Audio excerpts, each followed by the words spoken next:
Hey kiddos, it's Mr. Michael here with you for another Bible class video. We are on lesson number 7 in our booklets. It's called King Joash and the Temple. Now remember, King Joash was really neat because he became king at only 7 years old. Can you imagine that?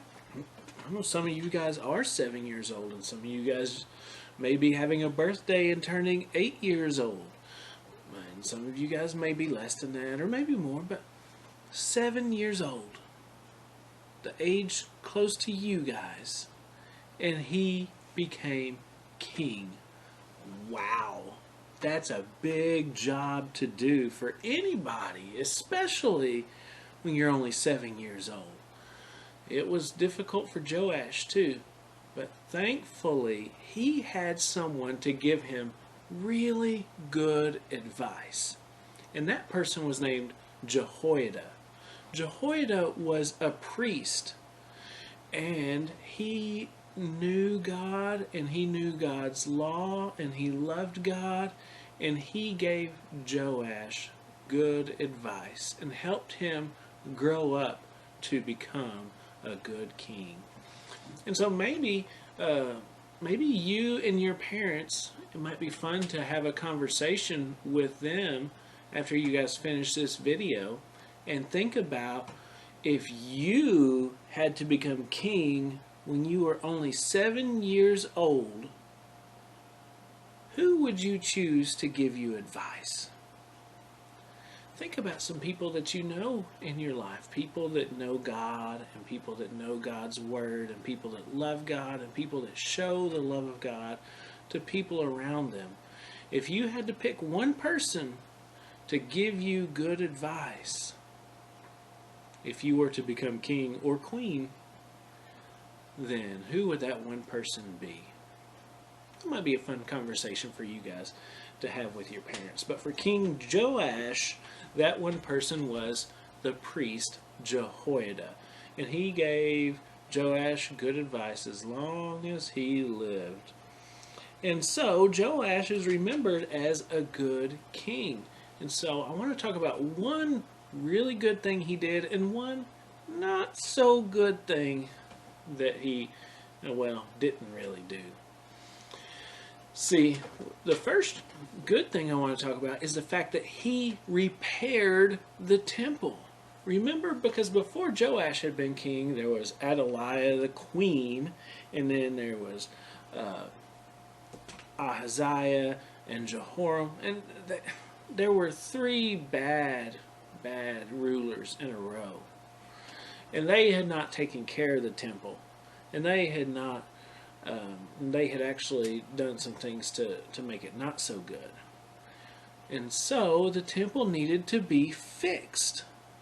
And King Joash, he took up a collection. He asked the people of Judah to give money, and to give the money to help fix the temple.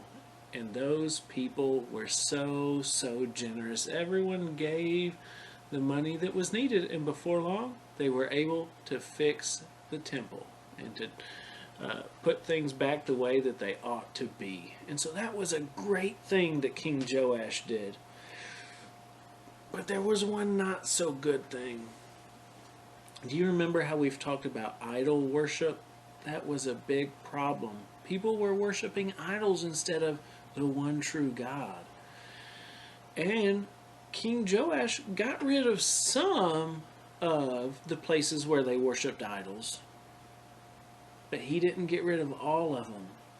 There were some places that he left, and people continued to worship idols at those places. So he kind of sort of obeyed, but he didn't obey all of the instructions he was given. He didn't get rid of all of them. Think about it like this. What if in your bedroom there was a big mess? You had been coloring some pictures and you had art supplies all over and had made a mess with your art supplies, and then you had some toys out and you made a big mess with the toys, and then you had some dirty clothes that needed to go into the laundry, and all those things were on your bedroom floor. And then your mommy or your daddy came and said, you need to pick up your clothes, your toys, and your art supplies. Well, what if you only picked up your clothes and your toys? Or what if you only picked up your art supplies and your clothes and you left your toys?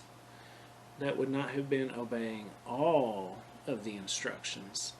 To only obey part and to maybe skip over some of the things that we just don't want to do, that's not really obeying. So let's learn a lesson from that, and let's obey God with our whole hearts and not make any exceptions like that. Let's not leave any part of the instructions out. So King Joash, though, is still remembered as a good king, and he was. Overall, he was a good king. He did what was pleasing in the eyes of the Lord, is what it tells us in the Bible. Even though he was not perfect. We know he made some mistakes, and people make mistakes. But the important thing is that we keep trying to follow God, that we don't give up on trying to follow God. Think about it like this. The other day, our family went on a snow hike. Have you ever been hiking in the snow? Oh, it's so beautiful.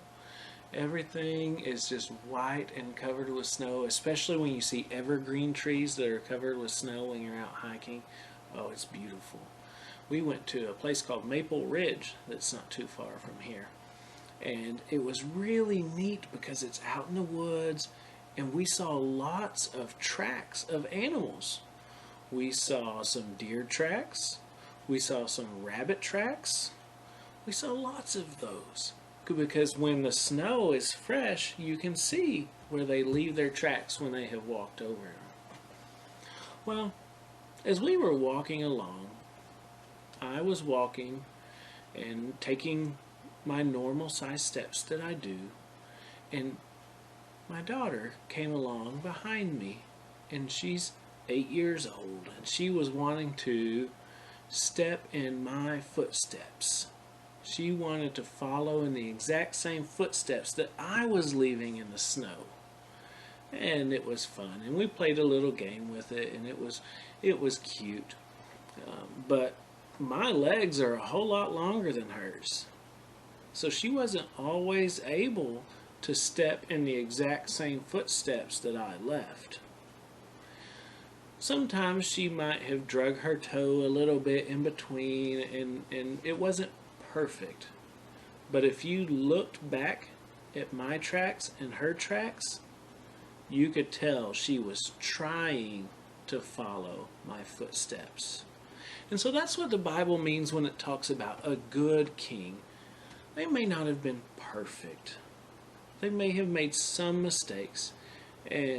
But overall, you can tell that they were trying to follow God. And so that's the lesson that we need to learn, is that we will probably make mistakes, but we should never give up trying to follow God, trying to always do our best. And so that is one of the things that we can learn from King Joash.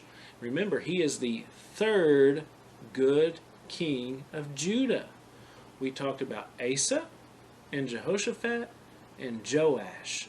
So now you guys should know 3 good kings of Judah. And remember, there are 8 total. 8 good kings of Judah, and you guys should know 3 so far. Asa, Jehoshaphat, and Joash. And we'll be talking about the rest in the next couple weeks. All right, thank you guys so much for being here with us for Bible time. I hope you have a good day, and I'll see you soon. Bye-bye.